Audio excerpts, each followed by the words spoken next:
Պարոն Քոչարյան, հարցս վերաբերում է 7 շրջաններին, հնարավոր էր արդյոք այդ 7 շրջանները պահել,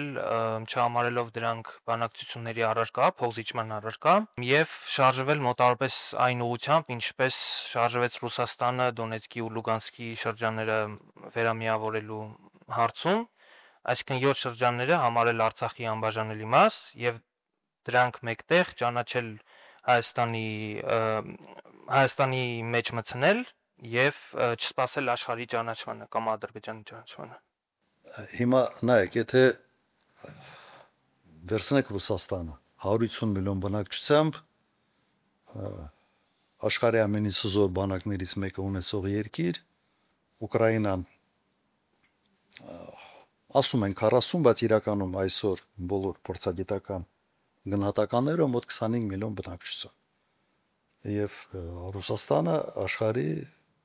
ամենից հզոր ատոմային պոտենցիալ ունեցող երկիրն է։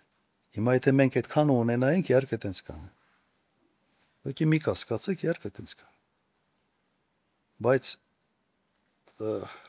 այնինչ որ դուք ասում եք, հենց մենք հայտարարում էինք այդպիսի մի տարբերակ, սա նշանակում է, որ այլևս բանակցելու թեմա չկա, դա Արցախ-Հայաստանը եւ վերջ մոտարապես հետևանքները սա են լինելու։ Սա կլներ ուղղակի արկածախնդրություն, որի հետևանքը կլներ պարտություն։ Սա արվեց 20 թվականին, 19 թվականին։ Մենք լավ գիտակցում ենք, որ պատերազմը, երկարատև պատերազմը պրոբլեմային է մեզ համար։ Իսկապես պրոբլեմային է։ Դուք կամ պիտի այնպիսի դաշնակից ունենաք, այնպիսի հարաբերություններով, որը պատրաստ է այդ պատերազմի ժամանակ ամբողջությամբ կանգնել քո տիկունքում եւ մարդկային ռեսուրսով եւ ամեն ինչով եւ նյութական ռեսուրսներով։ Եթե դա չկա, ուրեմն դու պետք է շատ ավելի ճկուն լինես եւ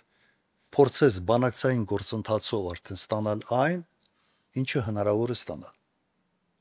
Մեր մոտեցումը սա է։ Դուք նայեք, կարող է մեր խելքը չի կտրել, ասենց հայտարարեինք, ասեինք, Ղարաբաղ Հայաստանը եւ վերջ։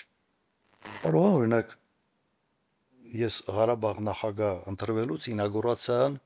ասենց ցանկություն չեմ ունեցել ինագուրացիան անել Շուշիում։ Չենք արել, չէ՞։ Մենք այն ժամանակ երբեք չենք փորձել նույնիսկ այնպես անել, որ Թուրքիայի մասնակից սարքենք այս հարցին։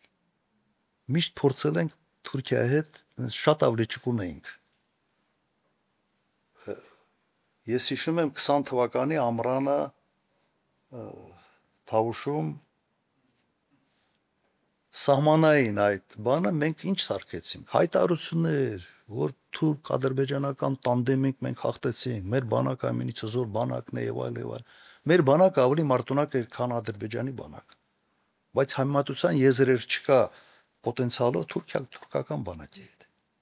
Եվ դա սարքել Սարտարաբադ 72 հատ մարտական խաչ տալ Սարտարապատում սեպտեմբերի։ Սա ոնց որ գրգռես անընդհատ, sense Թուրքիային ասես մի հատ միացեք Ադրբեջանի հետ, միացեք, այս հարցը լուծեք, այս հայերը մեզանից ինչ են ուզում։ Ու ես մինչև այսօր ես չեմ հասկանում, մի մարդ չի հայտնել, որ ասի չի կարող, մի արեք դա։